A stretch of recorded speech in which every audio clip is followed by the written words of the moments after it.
Hello, નમસ્તે, નમસ્કાર, જય શ્રી રામ, જય શ્રી કૃષ્ણ. ધોરણ 10માં ભણતા બધા જ વાલા વિદ્યાર્થી મિત્રોનું હું કેતન ચોટલિયા ઓશિયન કોચિંગ ક્લાસીસના એક સરસ મજાના પ્લેટફોર્મ પર હાર્દિક સ્વાગત કરું છું. વિદ્યાર્થી મિત્રો, આજના વિડીયોમાં ડિસ્કસ કરીશું સેક્શન એની અંદર આવતું પેરેગ્રાફ પરથી સવાલ જવાબ. જે વિદ્યાર્થીઓને બહુ અટવાડતું હોય છે, તો તમારું કામ આસાન થાય, તમે પેરેગ્રાફ પરથી જવાબ કઈ રીતે સિલેક્ટ કરી શકો એ હાઇલાઇટ સાથે અને સવાલ પરથી જવાબ જ્યારે બનાવો છો ત્યારે કેવા નાના મોટા ફેરફાર કરવાના એ ડિસ્કસ કરીશું આજના વિડીયોમાં. તમને 100% ગમશે. અને હા, આ બધા જ સવાલો કયા પ્રકાશનના છે?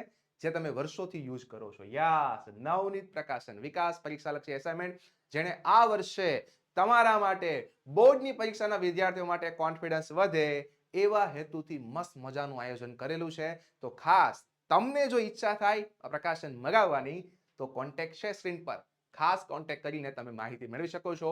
યસ, પહેલી વાર બોર્ડના વિદ્યાર્થીઓ માટે પહેલી પરીક્ષામાં કોન્ફિડન્સ વધે એના માટે મસ્ત મજાનું આયોજન નવનીત પ્રકાશને તમારા માટે કરેલું છે. જે લગભગ બધા વિદ્યાર્થીઓ નાનપણમાં આ પ્રકાશન યુઝ કરેલું હશે, તો ખાસ આ પ્રકાશનની વેલ્યુ તમને 100% ખબર હશે. સ્ટાર્ટ કરીએ આજનો મુદ્દો. યસ, જેમાં યુનિટ નંબર 2 તો હ્યુમન રોબોટની અંદર જે પેરેગ્રાફ પરથી સવાલ જવાબ આવે છે એ ડિસ્કસ કરીશું. ચલો, તો તમારી સામે જે પેરેગ્રાફ હશે એ બી આવશે, સાથે સાથે જે બે સવાલ છે એ બી આવશે. ત્યારબાદ એક એક સવાલ ક્યાંથી જવાબ લેવાનો એ તમને હું હાઇલાઇટ કરીને આપી દઈશ, અને સાથે સાથે એ જવાબ બનાવો છો ત્યારે કેવા નાના મોટા ફેરફાર કરવાના એ પણ ધ્યાનમાં રાખીશું. ચલો, what did the Prem Chopra think after buying the robot? પહેલી વાત તો એ તમે સવાલ પરથી જ્યારે જવાબ બનાવો છો ત્યારે સવાલ જે હોય છે પ્રશ્નાર્થમાં હોય છે, જવાબ તમે બનાવો છો ત્યારે વિધાનમાં હોય છે. તો કાળની વાક્યરચના પ્રમાણે પ્રશ્નાર્થમાંથી વિધાન બનાવો ત્યારે નાના મોટા ફેરફાર ક્રિયાપદમાં, સહાયકારક ક્રિયાપદમાં કરવા પડે, એ ખાસ કરવા પડશે.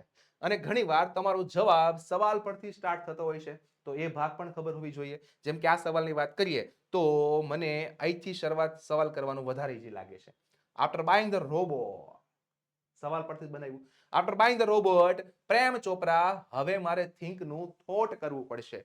કારણ મને અહીંયા ડીડ દેખાય છે, અહીંયા થિંક દેખાય છે. તો આ સાદા ભૂતકાળ પ્રશ્નાર્થની વાક્ય રચના છે. હું જવાબ બનાવીશ ત્યારે વિધાન બનશે, તો મારે થિંક નું થોટ કરવું પડશે. તો અહીંથી બનાવીએ. After buying the robot Prem Chopra thought. ચલો, પ્રેમ ચોપરાએ શું થોટ કરેલું હતું? જે અહીંથી થોટ કરેલું હતું. જો, શોપ પર groceries, then why not better thing like jewels? અહીંથી જવાબ મળશે. Second, what was a common sight in buying in the market? ચલો, કોમન સાઇટ શું હતી ઇન ધ માર્કેટમાં? ચલો, કોમન સાઇટ શું હતી તમે જોશો એટલે ખ્યાલ આવી જશે. Yes, there were a common sight. Yes, તો અહીંથી શરૂઆત થશે. In the market, robot carrying the heavy packets, buying theater ticket, carrying groceries to the car were a common sight.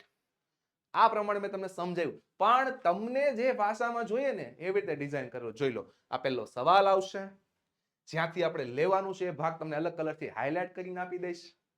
અને જ્યારે તમે જવાબ બનાવો છો ત્યારે જે નાના મોટા ફેરફાર થાય છે એ પણ તમારી સામે છે. આ રીતે પેરેગ્રાફ પરથી સવાલ જવાબ તમને માત્ર ઓશિયન કોચિંગ ક્લાસીસ પર જ મળશે. તો ખાસ તમારે આ પ્રકારના વિડીયોઝ અલગ અલગ ટોપિકના આસાન ભાષામાં જોઈતા હોય તો સ્ક્રીન પર કોન્ટેક્ટ નંબર આપેલો છે, એ નંબરનો કોન્ટેક્ટ કરીને વોટ્સઅપ ગ્રુપમાં જોડાઈ જજો, જેથી તમને રેગ્યુલર અપડેટ મળતા રહે અને તમારું અંગ્રેજી ગ્રામરનું ટેન્શન ખતમ થઈ જાય. ચલો, સેકન્ડ ક્વેશ્ચન શું હતો? What was a common site in the market? Yes, તો અહીંથી સવાલ લીધેલો, જોઈ લો. અને આ તમારો જવાબ. પેરેગ્રાફ પરથી સવાલ ક્યાંથી લેવાનો એ તમને હાઇલાઇટ કરીને આપી દીધું, અને જવાબ બી સાથે છે, એટલે તમારું કામ આસાન થઈ જાય, હે ને? આસાન થઈ જાય. તો આ જ કામ આસાન કરવા માટે એક મસ્ત મજાનો કોર્સ ડિઝાઇન કરેલો છે, બ્રહ્માસ્ત્ર કોર્સ, જેમાં તમે લાઈવ લેક્ચરની મદદથી અંગ્રેજી ગ્રામર ભણી શકો. માત્ર લાઈવ લેક્ચર નહીં, સાથે સાથે બીજા બધા જ ફાયદા તમે જોઈ શકો છો. અને હા, આ બધા જ ફાયદા તમને માત્ર 299 માં મળે છે. બીજી એક આ કોર્સની ખાસિયત એ છે કે માત્ર લાઈવ લેક્ચર જ નહીં, તમે જે અલગ અલગ પ્રકાશન માટે જે તમે મટીરિયલ ખરીદો છો એ પણ તમને આ કોર્સની અંદર આવી જશે. તો સૌથી મોટો બેનિફિટ તમને આ કોર્સમાં મળવાનો છે. ખાસ વધારે માહિતી મેળવવા માટે સ્ક્રીન પર એપ્લિકેશન ડાઉનલોડ કરીને કોન્ટેક્ટ કરી શકો. નેક્સ્ટ ક્વેશ્ચન જોઈએ. ચલો, આ તમારો પેરેગ્રાફ. હવે તમને સિસ્ટમ ખ્યાલ આવી જ ગઈ છે. તો what things did Prem Chopra steal? કઈ થિંગ સ્ટીલ કરી? What did a fruit vendor notice? શું નોટિસ કર્યું? તો જોઈએ સવાલ ને આધારે જવાબ. તો પહેલાનો મને અહીંથી મળશે જવાબ, પણ જ્યારે બનાવો છો ત્યારે મેં તમને કીધું એમ અહીંયા ડીડ છે, અહીંયા સ્ટીલ છે, તો તમે વિધાન બનાવો છો ત્યારે વીટું થઈ જાય, સ્ટીલનું સ્ટોલ થઈ જાય. આવા મુદ્દા ધ્યાનમાં રાખવાના છે. બાકી ઘણા બધા વિદ્યાર્થીઓને જવાબ ક્યાંથી લેવો એ તો ખબર જ હોય છે, પણ જે નાના મોટા ફેરફાર કરવાના એ ખાસ ધ્યાનમાં રાખવાનું છે. તો હાઇલાઇટની સાથે તમને જવાબ મળશે, હે ને? Next, vote did a fruit vendor notice? ચલો હવે તો ખ્યાલ આવી જશે. ડીડ નોટિસ છે એટલે આ નીકળશે અને નોટિસ્ડ થશે.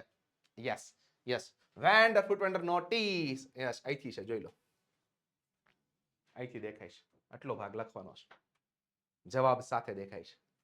ઓકે, ચલો next. Third, where did Prem Chopra guide Ramsingh 070 for what? શેના માટે? ચલો કારણે આપવાનું છે ને, અને ક્યાં? તો ડીડ અને ગાઈડ, અહીંયા ગાઈડેડ કરશું. પ્રેમ ચોપરા ગાઈડેડ રામસિંહ 070. ચલો ક્યાં ગાઈડ કરેલો છે? હા, અહીંયા દેખાય જો. હા, આખી લાઈન જવાબ, કોઈ ફેરફાર નહીં અહીંયા સુધી, એટલું આસાન છે. હાઉ વોઝ ધ રામસિંહ 070 પકડાયું? કઈ રીતે કેમેરા ગોઠવાતા અને પોલીસ દ્વારા પકડાઈ ગયો, તો મતલબ આ મુદ્દો લેવાનો છે અને અહીંયા છે કોમ્પ્યુટરાઇઝ કેમેરાના હિસાબે. બસ, તો જોઈ લો, આ સવાલનો જવાબ અહીંથી લેવાનો છે અને આ ફેરફાર ગાઈડેડ કરવાનો. ત્યારબાદ જોઈ લો આખો જવાબ મળી ગયો. યસ. સેકન્ડ, હાઉ વોઝ, તો જવાબ અહીંથી છે. કઈ રીતે? જોઈ લો.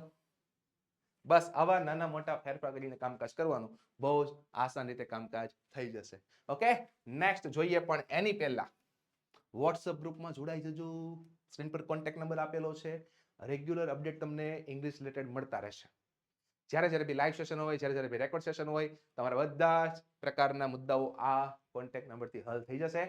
ખાસ જોડાઈ જજો. ચલો next paragraph. Why did the judge feel that the needed information must have been wiped out? શા માટે એવું લાગ્યું? તો એનું રીઝન તમને અહીંયા દેખાય છે.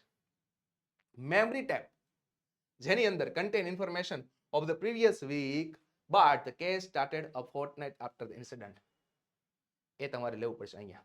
અને મેં તમને કીધું એમ, did V1 દેખાય એટલે એને કાઢીને અહીંયા V2 કરી નાખવાનું. આ મુદ્દો મગજમાં રાખજો. આવા નાના મોટા કાર્ડના ફેરફાર બી કરી લેવાના. Next, what was council goal sure for the information was not wipe out? ચલો અહીંયા છે, Robert has been switch off the operation. આ મુદ્દો તમારે લખવો પડશે. યસ, તો આ રીતે પેરેગ્રાફ પરથી સવાલ જવાબ બનશે. આશા રાખું તમને આ મેથડ ઈઝી લાગતો હશે. અને ઘણા બધા વિદ્યાર્થીઓ આવું જ કરતા હોય સ્કૂલ લાઈફમાં, પહેલા જવાબ જોઈ લે, અંડરલાઈન કરી નાખે, પછી એ ભાગ વાંચ્યા કરે. બસ એ જ મેથડ તમને કલરફુલ ડિઝાઇનમાં ડિઝાઇન કરીને આપેલી છે, જે તમારા માટે ખૂબ હેલ્પફુલ થશે. યસ, નેક્સ્ટ પાંચમો સવાલ. ચલો પેરેગ્રાફ શાંતિ જોજો, ભાષાંતર તમને ખ્યાલ હશે. Why did the council goal ask the જજ to notice the pause? Why વાળો આપણે જનરલી બીકોઝ થી બને, સેકન્ડ વી વાય થી જ છે. અને અહીંયા પણ તમને ડીડ સાથે V1 દેખાય છે, ડીડ સાથે V1 દેખાય છે, તો આવા પણ તમારે નાના મોટા ફેરફાર કરવાના રહેશે. જોઈ લો, તો પહેલાનો જવાબ અહીંયા મળે છે. Some action and instruction is not reveal. આવી રીતે મર્જ કરવું પડશે. માત્ર પેલા ભાગથી નહીં બને કે અલગ અલગ લીધા, ક્યારેક નાના મોટા ચેન્જીસ બી કરવા પડે. ગુજરાતી સેટ થતું હોય, જવાબ સેટ થતો હોય, એ પ્રમાણે જોઈ લો જવાબ.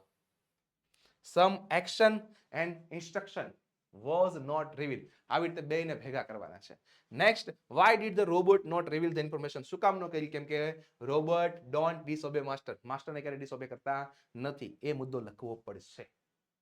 તો આ રીતે તમને પેરેગ્રાફ પરથી જવાબ સર્ચ કરવામાં બી આસાન રીતે થશે અને તમને જવાબ બી નીચે મળી રહેશે. તો આવી રીતે જ તમને બધા જ ટોપિક્સના સોલ્યુશન અહીંયા મળવાના છે ઓશિયન કોચિંગ ક્લાસીસના પ્લેટફોર્મ પર. ખાસ જોડાઈ રહેજો અને મળતા રહીએ, નવા ટોપિક ડિસ્કસ કરતા રહીએ. થેન્ક યુ, આભાર, જય શ્રી રામ.